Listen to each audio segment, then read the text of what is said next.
Today we're going to talk about the detection of the static electricity. So what is static electricity? You might have experienced this before. When you go for the grocery shopping and when you touch the trolley and you feel the shock. So how does this happen? This static electricity can be detected by the principle of the electrical induction, which indicates there are static electrical charges on the surface of some object. So we can relate it with the example earlier. So the electricity builds up as you walk. So when you touch the cart or you touch the trolley, so it will provide a path for the electrical charges on your body to be discharged and you feel the shock. So how does this static electricity can be detected? So this static electricity can be detected by the electroscope. So in this video, we will explain and demonstrate to you guys how does this static electricity can be detected by the electroscope. In this experiment, the materials that you will need are glass jar, cardboard, pencil, thick piece of metal wire of 5 to 6 inches, which is about 13 to 15 cm long, thin aluminium foil, tape, and plastic bomb. Hello, I am Lisa and I will show you how to make a home electroscope. First, put the jar upside down like this and draw a circle on the cardboard.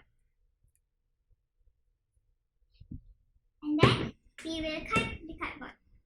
And what you're gonna do is you have to make a hole, a little hole, so that the wire can go through. Take a piece of copper wire, cut it short,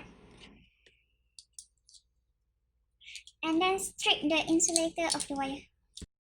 Insert the copper wire into the cardboard circle that you just cut, and then put a plasticine around the top of the wire. Then cut an aluminium foil and then cut the pieces of aluminium foil to make it shape like a leaf. Hang the leaf shape of the aluminium foil onto the copper wire. Sure that it will look like this. Then take the jar and put a tag, or you can just glue it with a hot glue gun.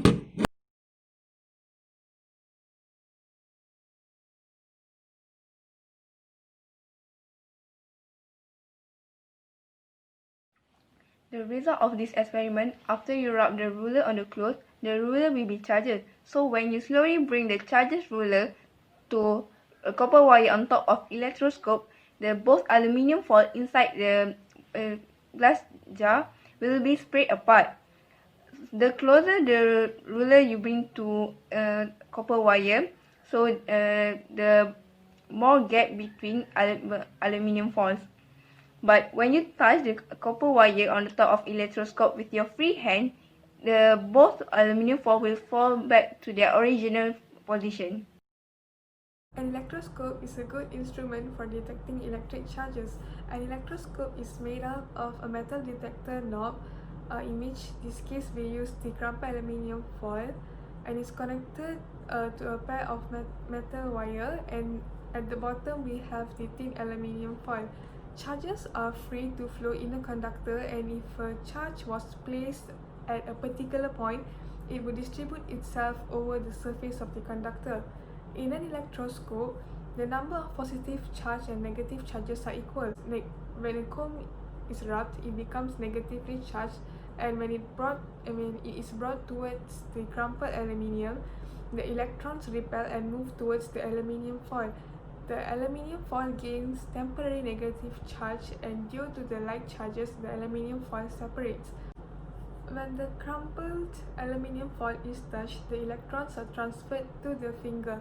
The foil will no longer repel as there are no extra negative charges. When the charged object is moved away, which is the comb, the electroscope is not neutral anymore. There are more positive charges than the negative charges, causing the aluminium foil to rise. The same electrostatic concept used in electroscope can also be applied in daily life, like in the photocopiers. When light is reflected off the image to be copied onto a selenium-coated drum, giving the drum a positive charge wherever the light hits. The negatively charged toner is sprinkled on the drum and sticks to the area that are charged. A positively charged piece of paper is brought over the drum and the toner is transferred to the paper. The paper is heated and the toner fused to the paper.